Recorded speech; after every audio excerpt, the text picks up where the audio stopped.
But we are going to start our program. My name is Diane Post, and I am the legal director of the Secular Coalition for Arizona. I know a lot of you out there. I think we got you all, but if anybody hasn't signed the anti-voucher petition, we got two of us here doing it.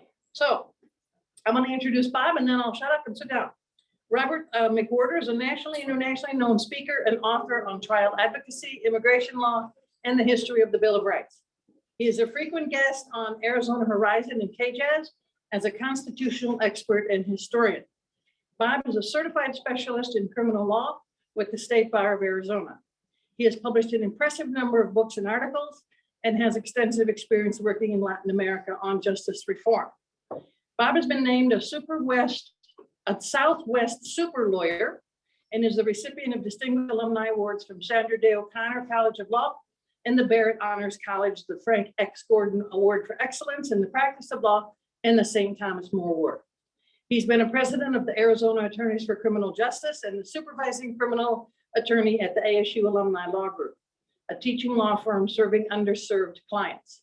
Currently, he serves on the Arizona State Bar of Arizona Board of Governors as an elected representative while continuing his private practice in criminal defense and testifying, providing expert advice on immigration consequences of criminal convictions and citizenship issues. And Bob and I have a few little things that we're doing on the side. His latest book, available now from Kindle, and in physical form in about a week. He said next week it should be ready. Focuses on the Civil War amendments. It's called Fixing the Framers' Failure, the 13th, 14th, and 15th Amendments and America's New Birth of Freedom, which is what we're going to talk about today. And one last announcement, if there's 5 or more lawyers are present, Bob can certify this for CLE credit. So please let us know. I mean, she knows, the one on the computer knows I'm a lawyer. And are there any lawyers attending here tonight? Okay, so anybody on the Zoom, if you're lawyers, please let us know. Thank you very much, and go Bob. Great. Thank you. First time that I've given these series of talks. If you have any criticisms or corrections, just put them on the back of a $20 bill, and I'll be sure to incorporate those in future presentations. I've always said if I sell enough of these books, I can eventually send my children to trade school, so that will be good. America began with these words.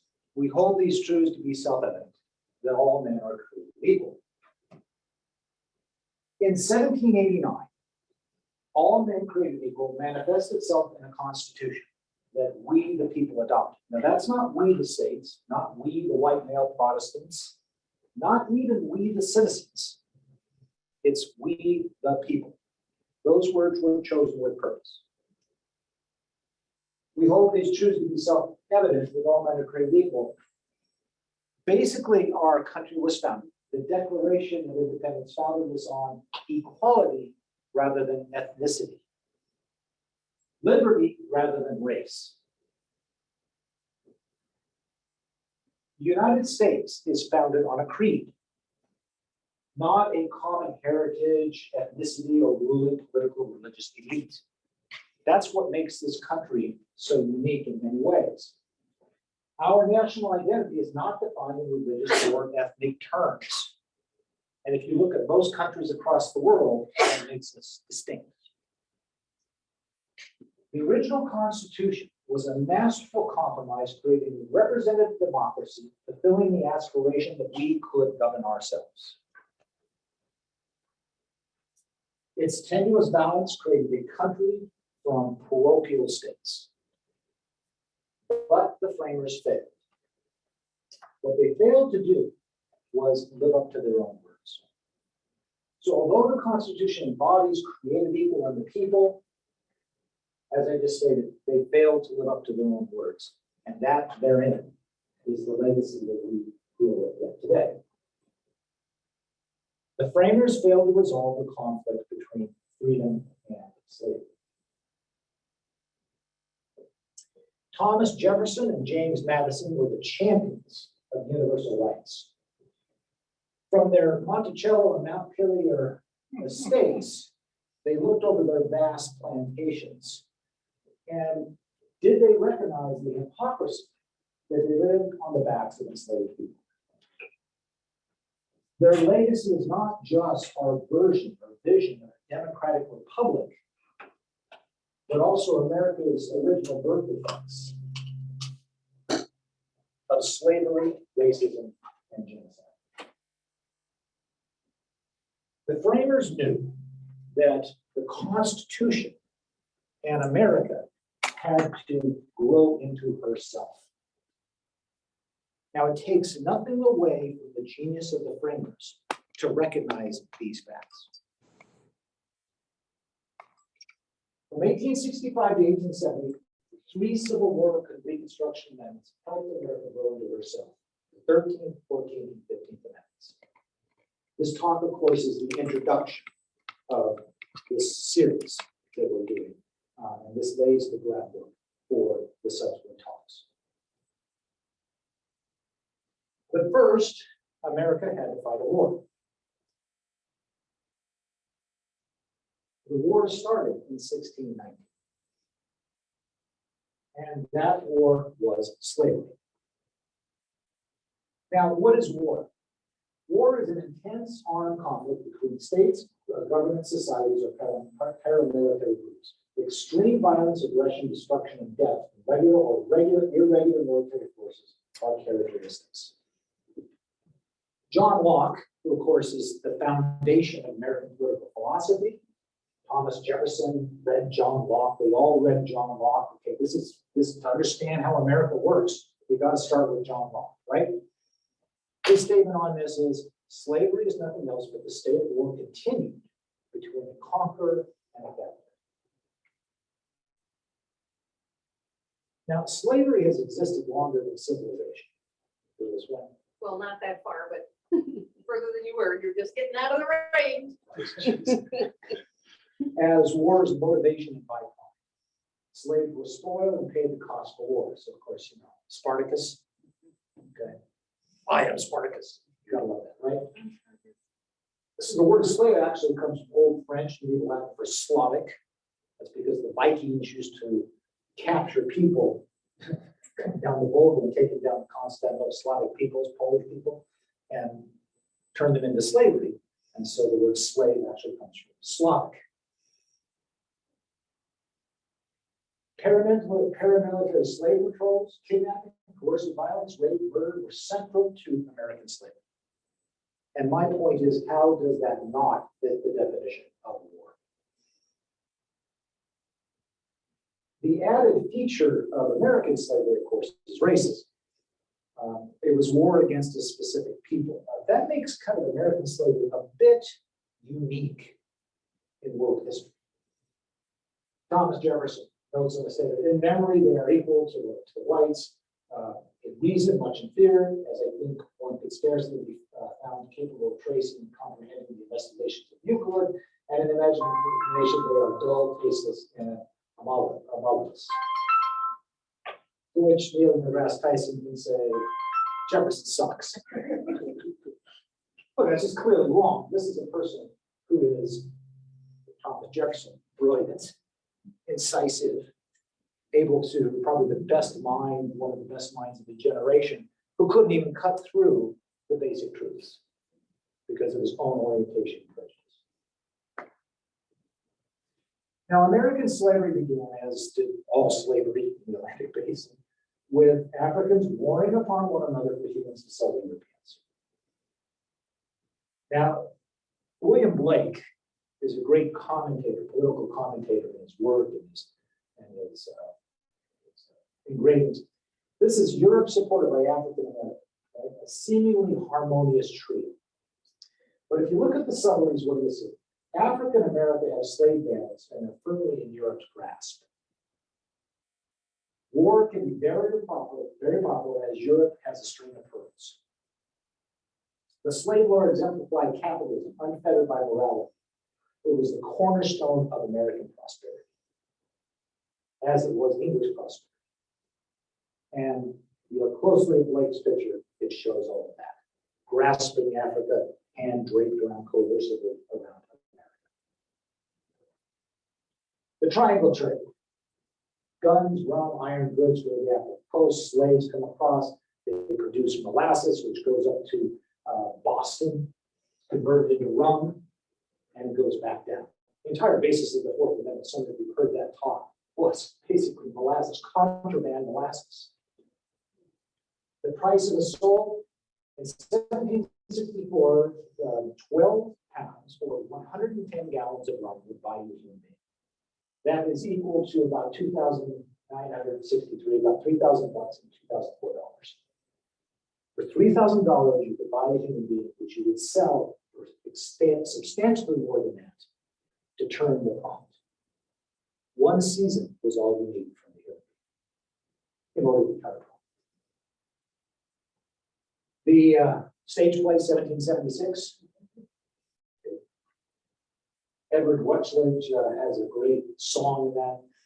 Who sails the ships out of Boston laden with Bibles and rum, who drinks a toast of the Ivory Coast, hail Africa, the slavers have come, New England with Bibles and rum, 'tis morals, 'tis money that saves, 'tis Boston can boast to the West Indies coast, Jamaica, we've run what we crave. It wasn't just the American South that was benefiting from this, it was the banking interests in the North that were just as culpable in this entire thing.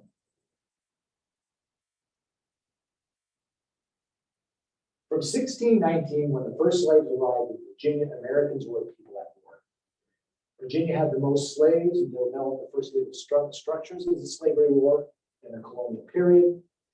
This is a painting, Virginia Luxuries, shows two scenes of violence. The beating of an African-American man and coercive sexual contact with an African-American woman. This is product of rape. Now, people will go back and say, well, you had actual relationship between black and white people, etc. Okay, what is the definition of statutory rape? Somebody legally incapable of giving consent. Now, it was mostly coercive, violent rape, but even if you don't say it is statutory.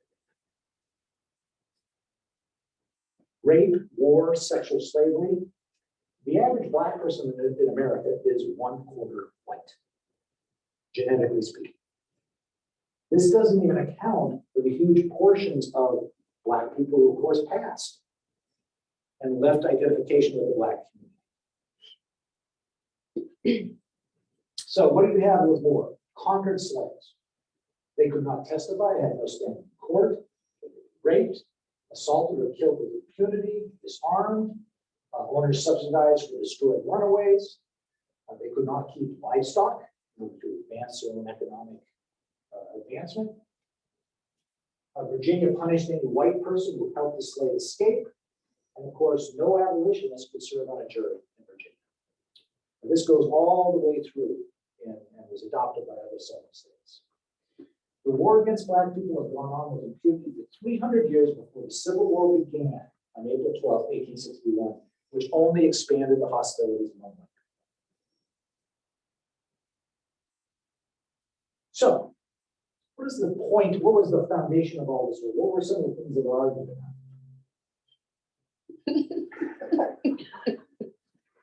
I do not like being restricted. Right, okay. What was America to be?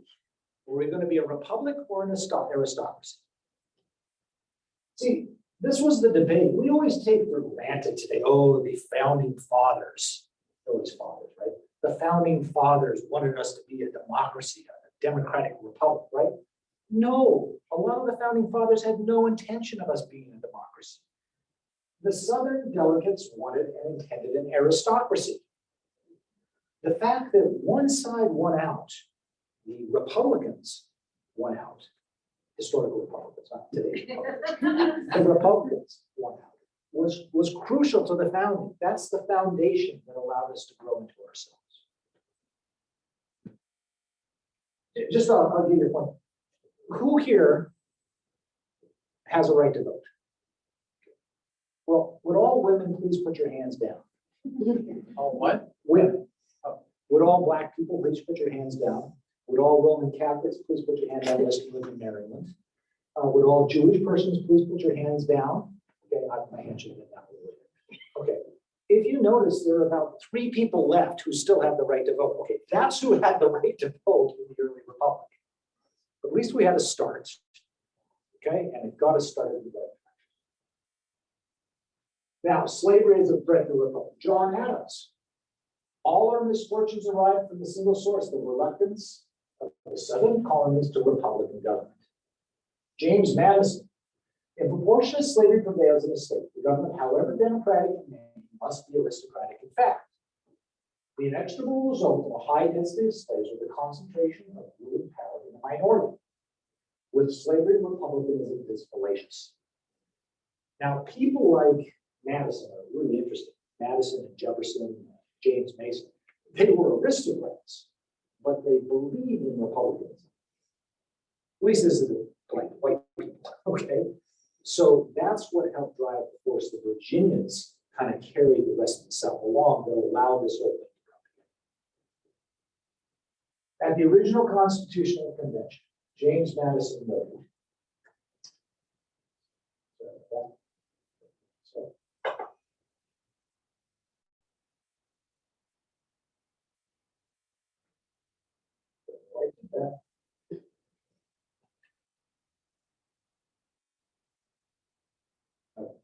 the states were divided into different interests, not by size, but principally from their having or not having slaves. Now, people would like to advance the argument that somehow the Civil War is not about slavery. And if you go back to the very first days, it was always about slavery. Benjamin Rush of Pennsylvania. Slavery will in time destroy the liberty of the country because the plant of liberty is so tender in nature that it cannot thrive long in the neighborhood of slavery. Reuben Morris. Slavery is a nefarious institution and the most predominant feature in the aristocratic contents of the proposed Constitution. Luther Martin of Maryland. Slavery is inconsistent with the genius of republicanism, has a tendency to destroy those principles on which it is supported, as it lessens the sense of equal rights of mankind and habituates us to tyranny and oppression. These are some of my heroes in the Constitutional Convention. You don't hear them as much, but they were quite predominant. Alexis de Tocqueville, The Democracy of America, recognizes. New England was the home of American republicanism because of education, suffrage, and land ownership, which the Southern slave plantation model precluded. The very economy that was the foundation of the nation, quite frankly, it's the New England version of the economy that we have advanced and allowed us to go forward. Not the Southern, and this is a big cause of the Civil War. John Locke is a contemporary. The natural liberty of man is to be free from any superior power on earth. Every man has a property in his own person. Samuel Johnson, the great lexicographer who wrote the first dictionary. Okay, we read the second Oxford Dictionary. Well, he wrote the first Oxford Dictionary, the dictionary. How is it that we hear the loudest yelps for liberty among the drivers of Negroes? He goes on to write, it is impossible not to concede that men in their original state were equal. An individual may indeed forfeit his liberty by a crime, but he cannot by that crime forfeit the liberty of his children. Now, these people are writing at the same time as the Southern delegates are arguing for the continuation of slavery. Reverend Mr. General William Whipple had a slave named Prince who in 1777 said, "You're going to fight for your liberty, but I have none to fight for." General Prince liberated him on the spot. Gave us freedom. You all remember this picture? Okay, there's James Monroe, George Washington. Right there is Prince Whipple in the picture. By the way, there was a lot of talk about, today in the Delaware River, they don't have ice bergs. Okay, well, there was a little ice in there. This picture actually may have been historically accurate.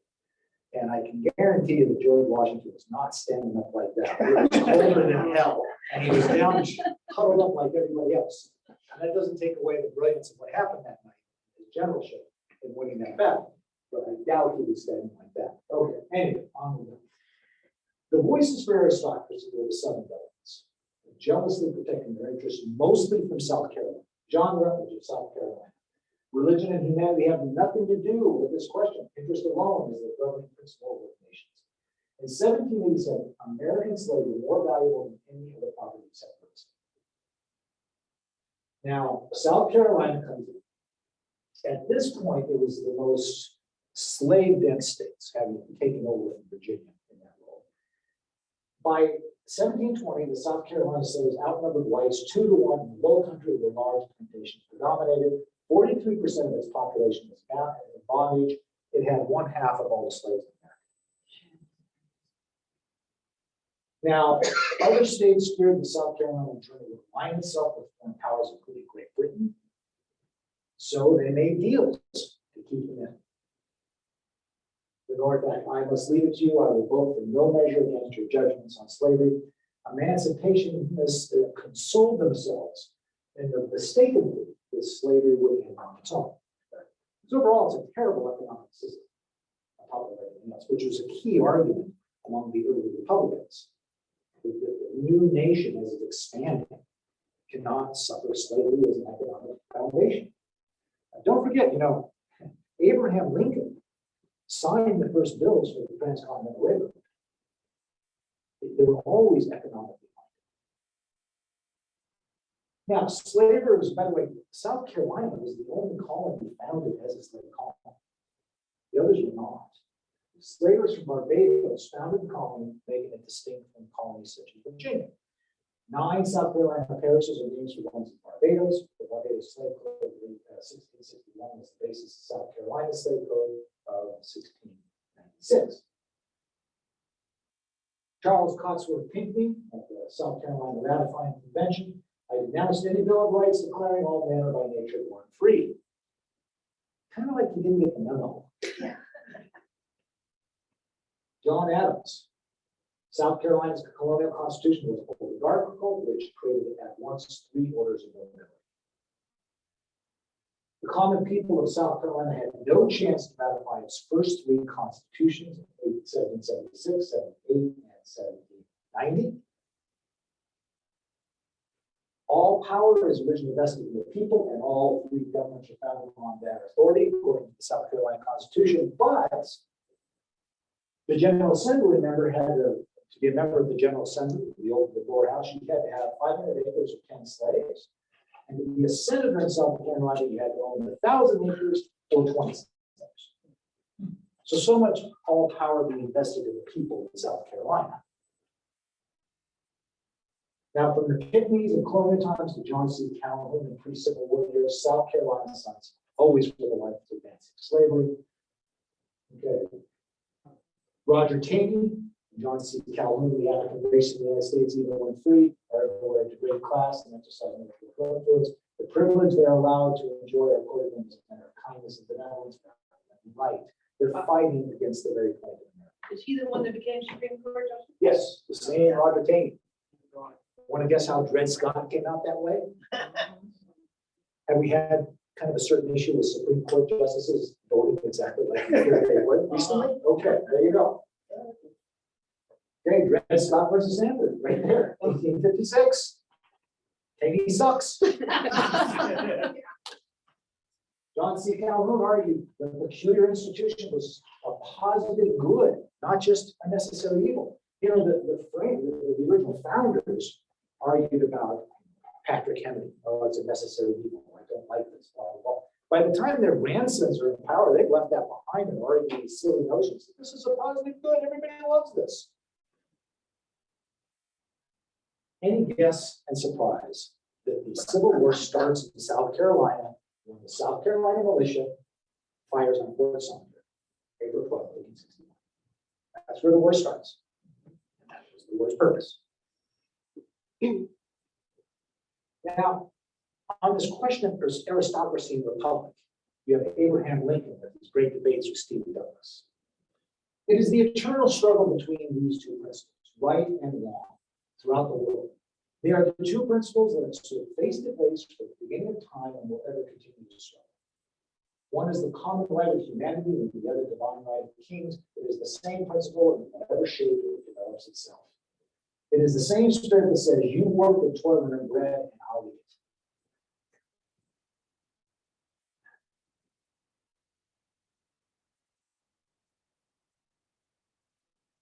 No matter in what shape it comes, whether from the mouth of a king who seeks to describe the people of his own nation and live by the fruit of their labor, or from one race of men as an apology for enslaving another race is the same tyrannical principle. The war of ideas here could not have been more important. By the way, I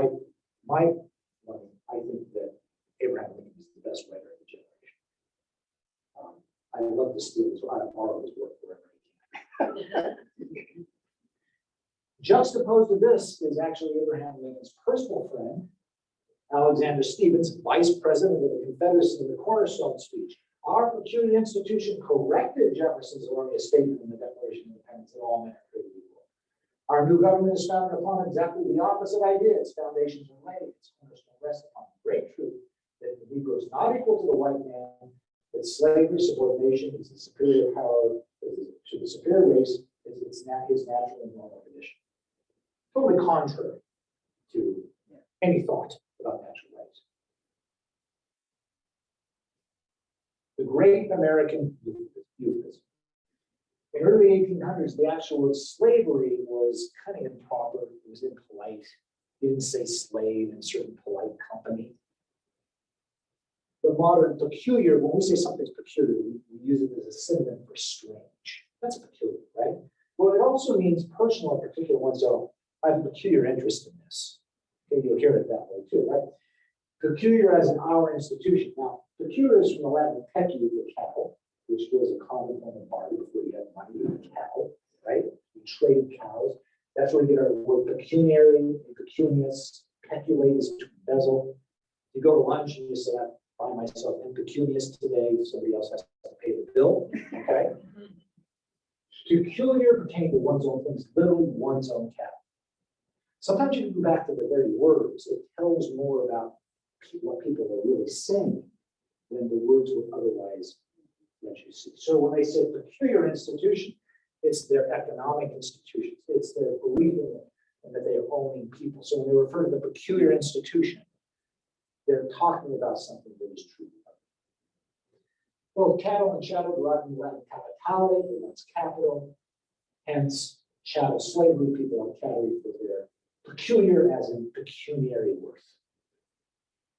But we don't say all that. We just say our peculiar institution for the Southern accent. Somehow sounds better. So what's going on here?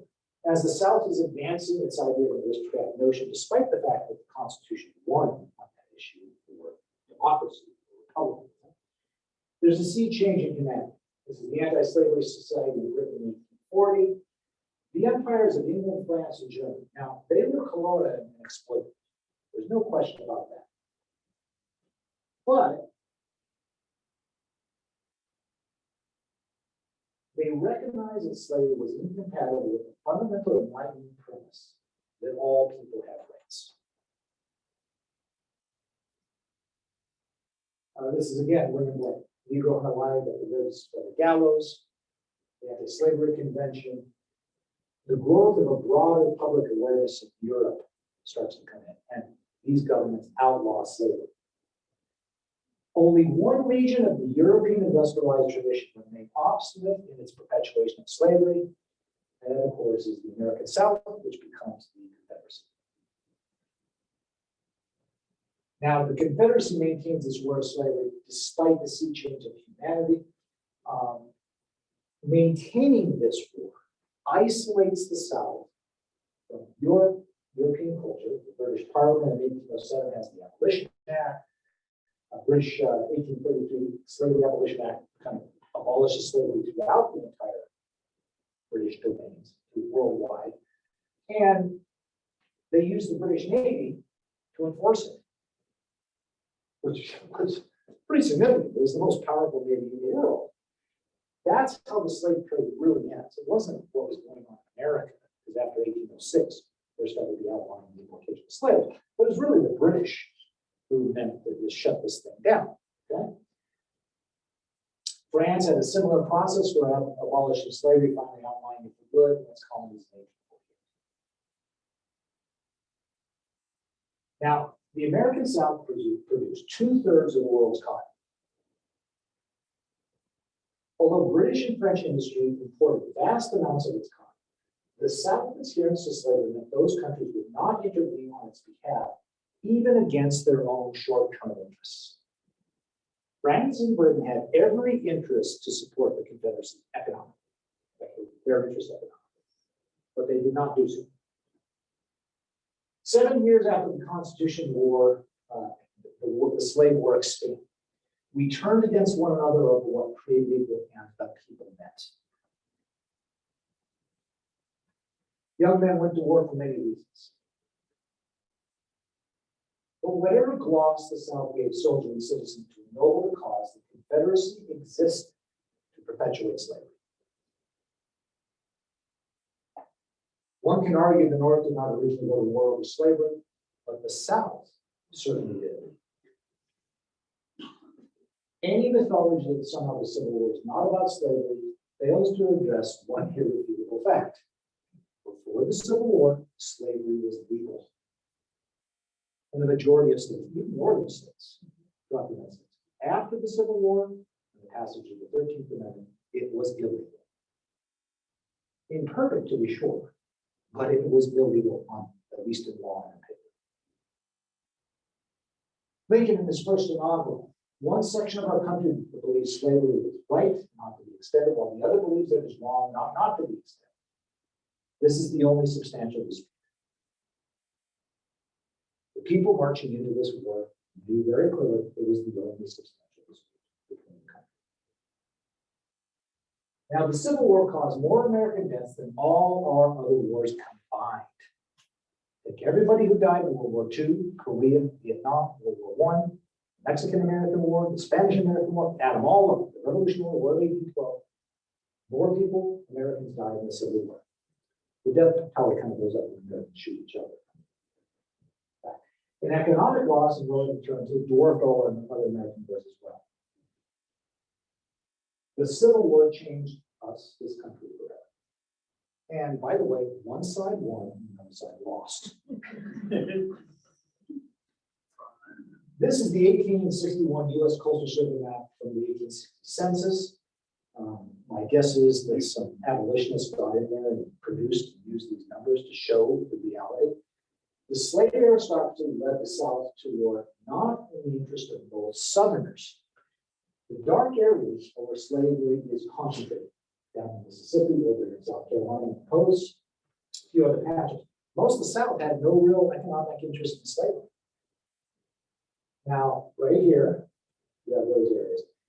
The plan developed by General Winfield Scott before he died was called the Anaconda Plan to win the Civil War. A version of this actually did win the Civil War, granted Vicksburg in the Mississippi River.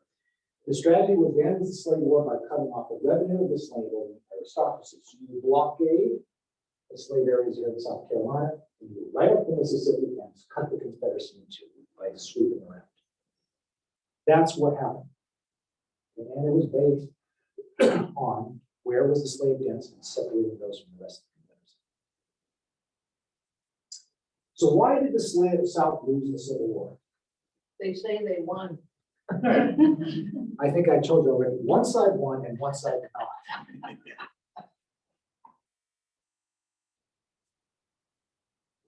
The South lost because of its adherence to slavery. What was going on? The Confederacy received no significant diplomatic recognition or material support from Europe. In stark contrast, by the way, to what George Washington received from the French. We won the Revolutionary War because the French jumped in on our side. Okay? The Confederacy could not muster manpower because the slave patrols took resources and manpower from the war effort. To maintain slavery, they had to have all these guys running around and not up at the battlefield. The Confederacy could not recruit soldiers with the promise of freedom from among its 4 million slaves. From a smaller black population, the Union recruited at least 180,000 soldiers to turn the war in its favor, as Abraham Lincoln recognized. The South started the Civil War to protect slavery, but ironically, slavery prevented it from winning. Now, let's also not forget something. The Confederacy didn't need to, quote, win the war. They could have played this thing out to a stalemate and gotten their ends. They lost. Support and recognition from a European power or an influx of black soldiers would have made a difference. The Confederacy lost because it was morally wrong. Now, the fact that that should be a real statement today is a little surprising. Because there's people that are going to get real problems with that. But it lost because it was morally wrong. No, it was because of the greater material resources in the North, blah, blah, blah. Yeah, well, you know, the British had greater material resources than George Washington did. I could have won the Civil War, but its adherence to a morally wrong principle caused it to lose. Lincoln's second inaugural. Neither party expected the reward, the magnitude, the duration which it was already attained. Neither anticipated that the cause of the conflict might cease literally before the conflict itself should cease. Each looked for an easier triumph and a result less fundamental and astounding. Less fundamental and astounding are the Civil War amendments, which we're going to be talking about in subsequent weeks. 13th Amendment. Clauses, and the 15th Amendment guarantees the right to vote regardless of race, color, or previous condition of servitude. For men. Actually, my friend, there was an argument that it could have encompassed women. And I think if you read it, it could have encompassed women. But of course, we had to have 19th Amendment, 1920. Exactly. But I'll tell you something interesting about that as we go. Each one of these amendments ends in the same way. Congress shall have the power to enforce this article by appropriate legislation. Never before had a constitutional amendment said that. See, this redefines the relationship in federalism between the federal and state government. You ever wonder why it's the Democrats generally who bring these arguments about, hey, voting of minorities have been curtailed in these areas and they bring those issues up? Because there's no other way to bring those issues up and rest that issue between state control, but the 15th Amendment. Okay, Congress shall have the power to enforce this by appropriate legislation. Totally changed. This is revolutionary. And by the way, tie this in, the 19th Amendment ends the same way. Okay. So does the ERA. Exactly. Well, so does the 24th. All the amendments have changed. This is a radical change. And when people say, oh, the framers never intended X, Y, Z. Yeah, the framers of the 13th, 14th, and 15th Amendment sure as hell did. Okay. The amendments reshuffled the deck of American government. They meant to transform the United States from half slave to half free to nations with the blessings of liberty extended to all. That was their intent. So what about states' rights? The Confederacy was not fighting for states' rights. This was a clear gloss during the war in the 1860s, and it was especially a gloss in the lost cause kind of mythology that grew up later in the 1870s all the way through the early part of the 20th century. And you'll still hear this argument all the time today. States' rights, states' rights. All right. This is a symbol of courage and honor in fighting for states' rights and rebellion against federal overreach. Okay, wrong. Absolutely wrong, historically wrong, socially wrong, wrong in every single way. Early on, here is a revolution as radical as that which separated us from Great Britain. Our rights and privileges are endangered, and the sovereignty of the states were relinquished. Patrick Henry did not want the new Constitution. Well, Patrick Henry lost. The Southern aristocracy has always resisted democracy, whether in their own states or imposed on the national government. Slavery, civil rights movements, voting rights today, all this alarm of federal encroachment. Okay, the Confederate Constitution was much more to their liking. The Confederate Constitution was an exact copy of the United States Constitution with nasty additions like no law impairing the right of the property of Negro slaves shall be passed. Everything else is like the U.S. Constitution. States' rights has always limited an expansive view of the people. Now, states' rights, the arguments that go on, states have rights over the federal government. There's claims of 10th Amendment legitimacy. And we're going to break this down here. Governor Walz is inaugural. Segregation now, segregation tomorrow, segregation forever. I can't do Wallace. All right, well, he says later, I should have said states' rights, now states' rights, and now states' rights forever. It just sounds better, right? All right, Ted Nugent, the fine constitutional thinker he is. Because our legislative, judicial, and executive branches have known hold the 10th Amendment in contempt, I'm beginning to wonder if it would have been best had the South won the Civil War. That's just an appalling statement by any terms. Let's just break it down. Okay. States' rights has never been a stalking horse to limit the people. Okay, this sign says same segregation, both states' rights. I like this sign particularly. All we want for Christmas is a clean white school. The reality is the South hated states' rights before the Civil War. They opposed states' rights. And why is this? The fugitive slave clause of the Constitution required the federal government to return all slaves back. Slavery would have never existed but for this clause in the Constitution, because slaves just would have escaped. And once you got north, you were done. You didn't have to make it to Canada or anything else. It obligated the federal government and used all the mechanisms of the federal government against states. And what are states doing? The Southern order states pass personal liberty laws to protect their Black population from kidnappers. Okay. The personal liberty laws, Pennsylvania's laws here. March 1870, Pennsylvania Amendment to enact the red abolition slavery of the Negro and all the slaves shall be removed out of the state. Well, that's a direct slap against the fugitive slave clause in the Constitution. If any person shall by force taken carried away and shall by false or false pretense cause to be taken away is guilty of a felony. Okay.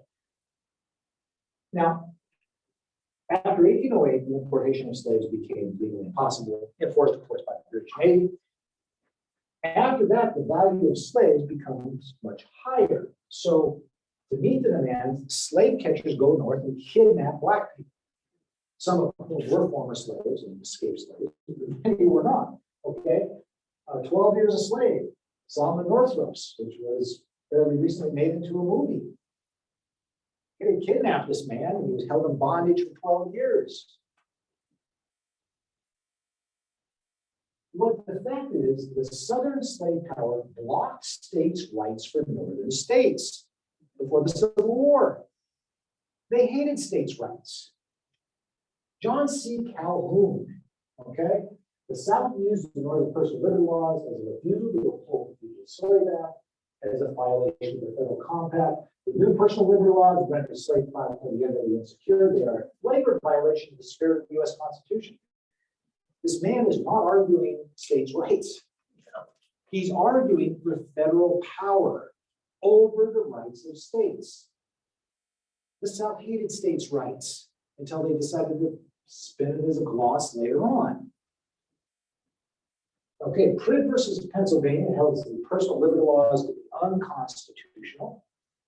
Abelmus versus Booth upholds the conviction of a person who was helping a slave in violation of the federal constitution. This is federal power upheld by the federal Supreme Court, totally against any notion of states' rights. Unconstitutional because it violated national power vested in the United States Constitution, national power over state laws. No states' rights for northern states. Now, the historical irony of this is the Fugitive Slave Clause and Fugitive Slave Act of 1850, etc., created mechanisms for using the federal government, federal courts, federal marshals, federal special magistrates and masters to enforce the Fugitive Slave Act and put people back in bondage. So what happens a century later? During the Civil Rights Movement, those very same mechanisms get used to advance civil rights. Little Ruby here in Norman Rockwell's, the problem we all live with, is escorted by federal marshals into court to make sure she gets to attend class in a school that is to be desegregated. So all the federal courts are now used because the slavers created the mechanisms for their use and the precedent for their use. As a historian, I just can't, I just find that delicious, okay? I love Norman Rockwell's picture here. She's protected. We've got nasty things written there, tomatoes thrown, but a tart It's a little girl with a ruler and her book who wants to go to school. That's all it is. The Fugitive Slave Act of 1850 set the precedent for expanded federal power at the expense of state sovereignty on issues of racial equality. States' rights to justify barring the doors to segregate. Remember that Forrest Gump, they stuck him in this little scene here. Okay, hilarious use of that. Hubert Humphrey in 1948 told the Southern delegates to get out of the shadow of states' rights and walk forthrightly into the sunshine of human rights. Okay, laying, of course, the groundwork for the South to go from the Democratic Party to the Republican Party. Perpetuating this yet today, South Carolina, yet again, South Carolina, gubernatorial candidate Catherine Templeton. I'm proud of the Confederacy. Her ancestor, Hiram Clark Raleigh, owned 66 slaves in 1860, worth about $1 million today. My family didn't fight because we had slaves. Oh yeah, worth $1 million? Okay, fine. My family fought because the federal government was trying to tell us how to live. We didn't need them to tell us how to live that way back then, and we don't need them to tell us how to live today. This stuff still floats around. Yeah. Now, remember the 10th Amendment states have rights too. Okay, Ted, what? States do not have rights. States don't have rights. States have powers. States have sovereignty. Only individuals have rights. We the people, little Ruby. Well, what about the 9th and 10th Amendments? The 9th Amendment says this: the enumeration in the Constitution of certain rights shall not be construed to deny or disparage others retained by the people. People have rights. The 10th Amendment says the power is not delegated to the United States by the Constitution, nor prohibited by it to the states, are reserved to the states respectively or to the people. States have powers under the 10th Amendment. Now, I grant you that. That's part of the genius of American government. States have powers, the federal government. A lot of times states have power eclipsing the federal government, okay? If one of you decides to shoot me for this talk, okay, you're not going to be charged in federal court. You're going to be charged in state court. Rights are retained by the people. Powers are reserved to the states or to the people.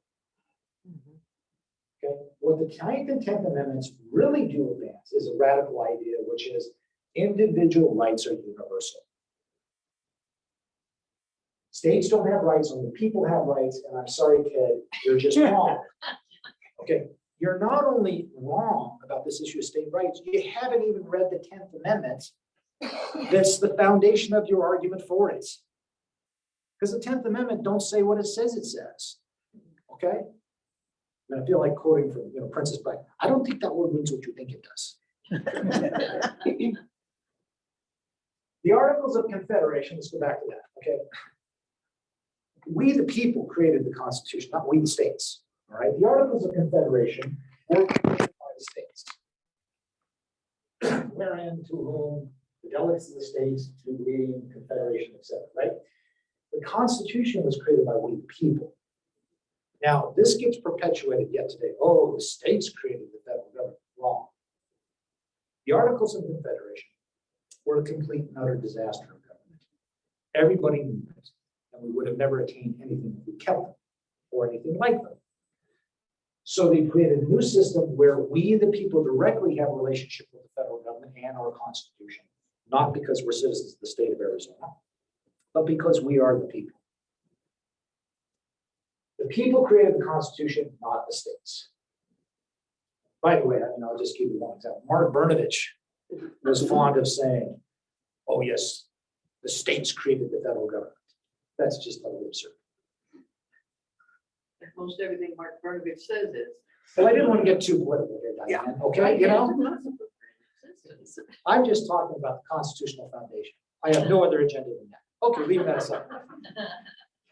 As many of you know, I haven't run for public office as a Democrat. Okay, fine, leave that aside. All right. So back from 1865 to 1870, the three Civil War Reconstruction Amendments continued the relationship of the people over the states.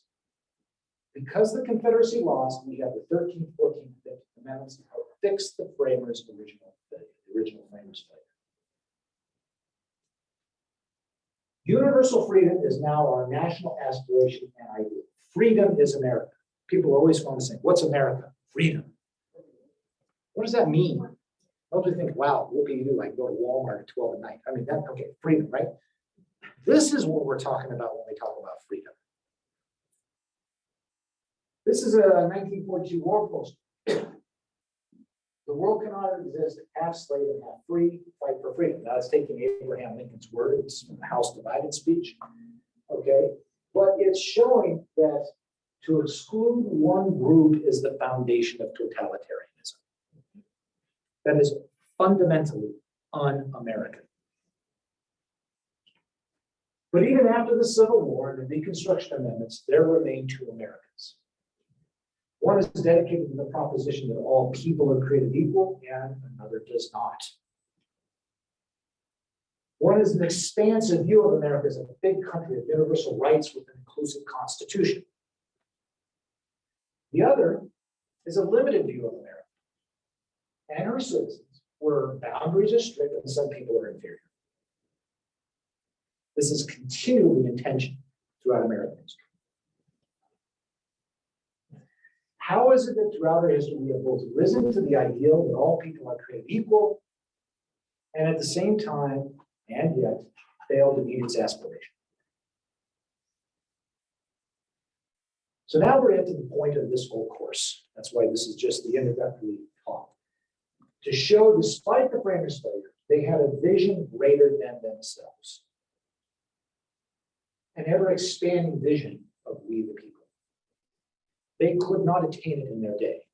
But as I'll show in the next talk, some of the more subversives, like Gouverneur Morris, who actually wrote it down, wrote the preamble of We the People, he was the most ardent abolitionist at the Constitutional Convention. He's the one who wrote these words.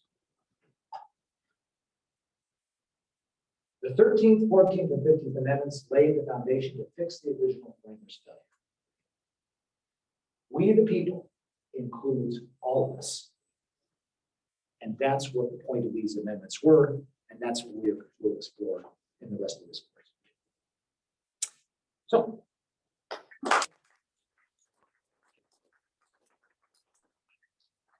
we have just a few minutes for questions.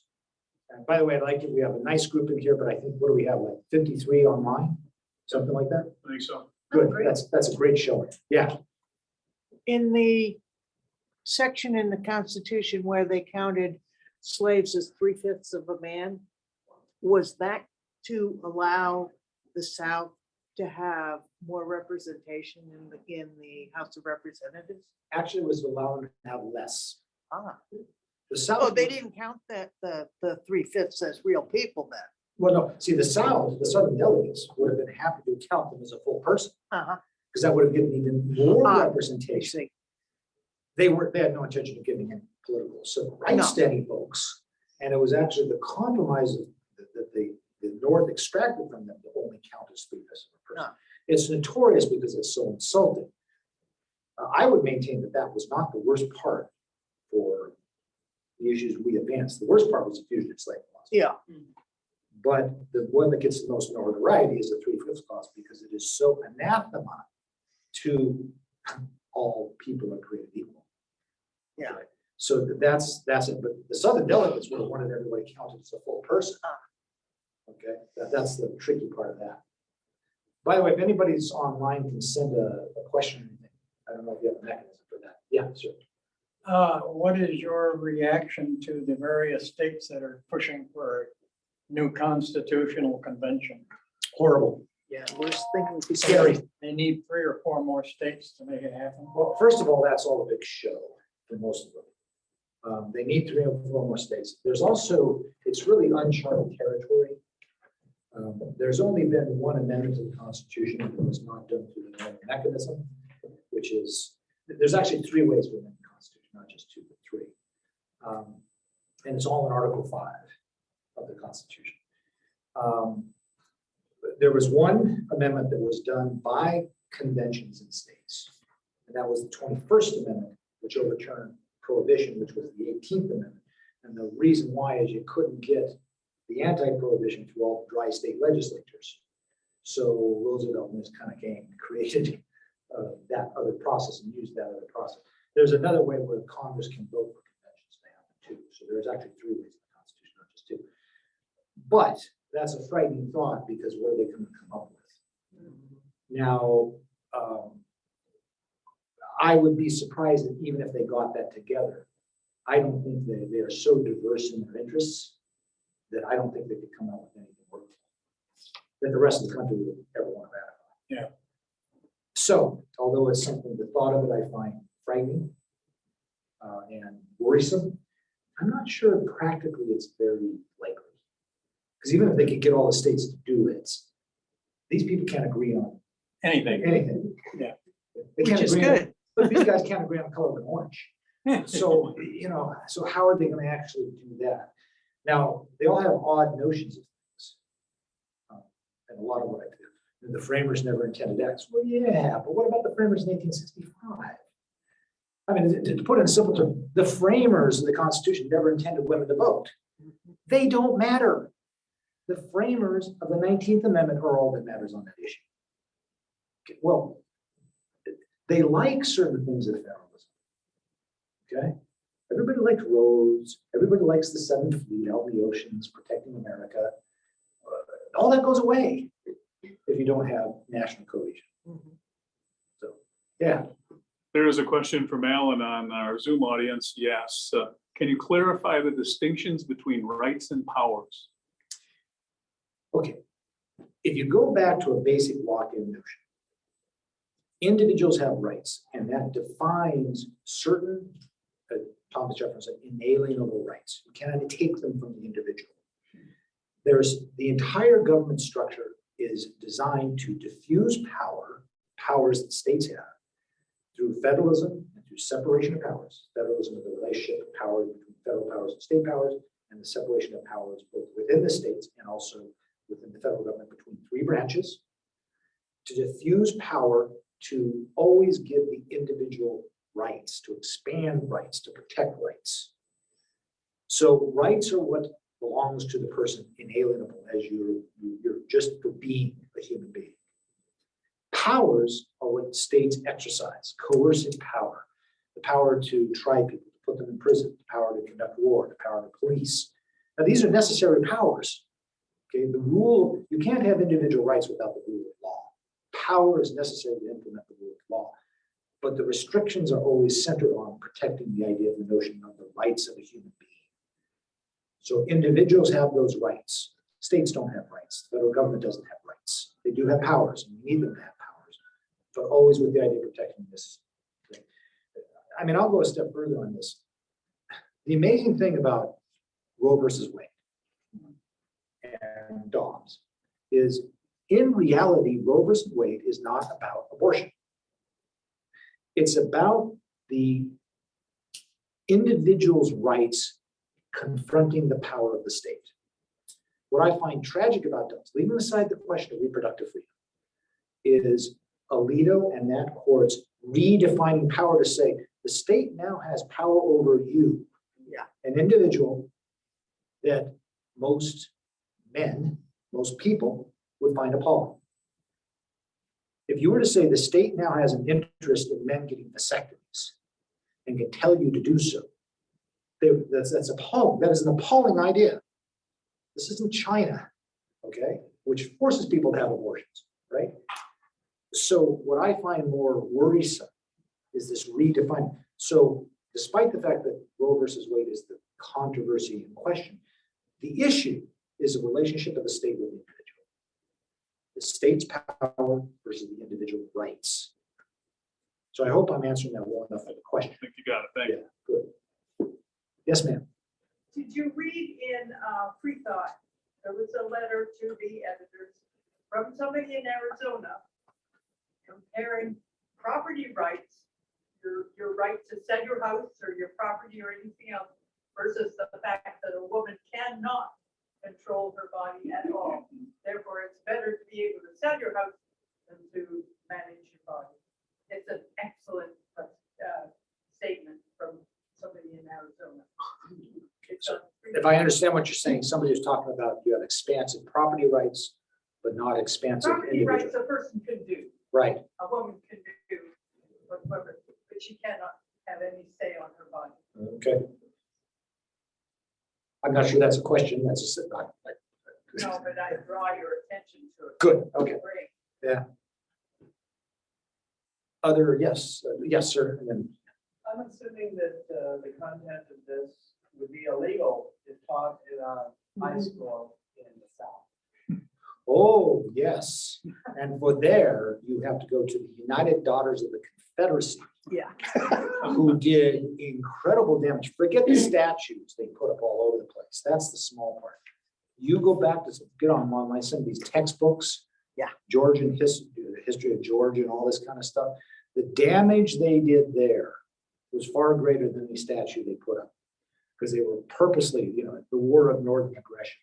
Despite the fact South Carolina started the damn thing, right? Okay. All of this terminology, ways of looking at it, Lincoln being an invader and a tyrant and all those kind of things, which he certainly had the capacity to be in certain contexts, but they've done more damage. They did more damage. They're a little bit, if you look at their website now, they're a little bit chagrined by that. And they pulled back from that. And they've tried to talk about inclusivity and all this other kind of stuff. Now, it's an interesting little watch because it's been exposed for what it is. Although there's certainly enough adherence to it. It's all, they perpetuate the lost cause myth. So, and that's not only is the lost cause wrong, the cause wasn't lost. They lost the Civil War because of their adherence to slavery. They could have won the Civil War if that's what it was really about. So it wasn't a lost cause. It wasn't a cause, number one. It wasn't lost, number two. So there's another question on again. Yeah, no, it's a comment on, from our Zoom audience from Doris, if you want to make a comment on it. She says, it is remarkable that so shortly after the Civil War amendments, the South was able to impose racial subordination that lasted for almost 100 years. Yeah. Yep. You got to handle it in the subsequent weeks. We'll be talking about that. Okay. 13th Amendment, especially 14th, 15th amendments. And I'll be dealing with that quite a lot. Okay. This is the groundwork for the rest of the course. And by the way, I will make an announcement. If you miss one of the sessions, don't worry about it. I tried to design each talk to stand on its own. So don't worry about missing a session. Try to come what you can come to. I fully recognize that people may have something else to do than listen to me on a Thursday night. No. Okay, fine. Any other?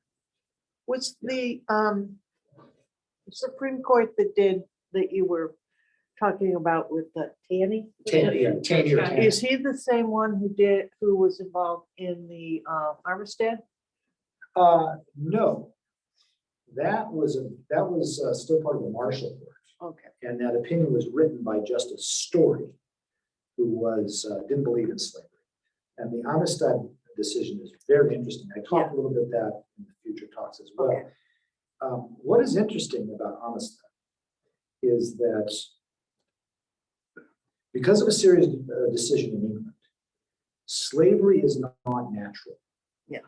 It only exists by operation of what's called positive law, actual statutes, etc., which means the foundation of slavery was very legalistic, which meant persons in bondage, who, for instance, could learn to read, could bring suits for freedom.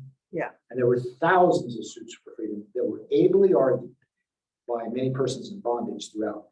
And Armistead was one of those cases that went to the Supreme Court, and that mechanism, that legal mechanism, went in favor of the captured, the kidnapped people in Armistead, as Steven Spielberg showed. So that's an interesting aspect of what goes on legally. So, but look, my orientation, I'm a lawyer. I believe in the rule of law. I believe in the effective law to make positive social change. It's sometimes like 2 steps forward, 1 step back, but it can be done. And if you look where we were, we're doing a lot better. Yeah. That receiver was out, but okay. Any other thoughts? Anybody online? One more comment online from Susan. Kind of interesting that the power takeaway is only directed at women. No. That's the question. Power, I don't. Oh, with The power dogs. takeaway. Oh, dogs. Oh, yeah. I'm actually not talking about reproductive freedom tonight, but, yeah. There's certainly something to that. I mean, you have to be fair at least to the other side in their constitutional arguments, because they're talking about a fundamental notion of rights in order to the unborn. I think the problem with that is there's not a unanimity of opinion in America about that. As is reflected by the fact that 5 Supreme Court justices, who all decided Dobbs, were appointed by presidents who did not win the popular vote. Yeah. Did the framers have any thought about a fetus? Oh, that's an interesting question. Yeah, they did. First of all, if we're talking the framers in the 1700s, all right, they would have, in my opinion, found the entire discussion to be absurd, an absurd matter for public discourse. It was very much considered private. There was a notion called the quickening. Yeah. Which is the point at which a woman could feel life in the womb. One definition of quickening. Yeah. And that's when life began. But if you look at Poor Richard's Almanac, he has a recipe in there for abortions. I think they're kind of a chemically induced Yeah. abortion. Yep. So they knew about this stuff, but they really would have thought that to have a public debate on such a private matter was utterly absurd, and government's involvement in that to be utterly absurd. The anti-abortion laws came in the 1800s, late 1800s, much more than at the time, because it just was not something considered. But to be fair, many things, I'll give you public education, for instance, by the framers of the Constitution was not considered a public discussion. Education was private. We have a sense that we have a right, individual, personal right to education. We've all adhered to that. But the founders of the Constitution never intended that. They wouldn't have thought of it at all. Look, we've just done better than they did. We have a principle that we try to attain a universal education. But that's a right that we have grown and expanded into. So. Anything else? I feel like, who's it, Wendell Mitchell, ladies and gentlemen, all the ships at sea. Yeah. You need the hat. Yeah, what? That's right, you have it. Anything else? Is that it? Well, good. I Well, think thank you very much, Bob. Thank you, Bob. it'll be September, what, 2 weeks from now? What are we? 2 weeks. 2 weeks? Oh, sure. And are you doing the same thing here and Zoom? Here in Zoom. I think so. I'm not in charge of Zoom. Yes. I know you're not in charge of Zoom. I just get myself here. We've had this discussion. So- Next time will be the 13th Amendment. On The history of- 22nd. On the 22nd, Of September. September So 22nd. thank you all for coming, and we hope to see you and bring your friends next time. Very good. Cool.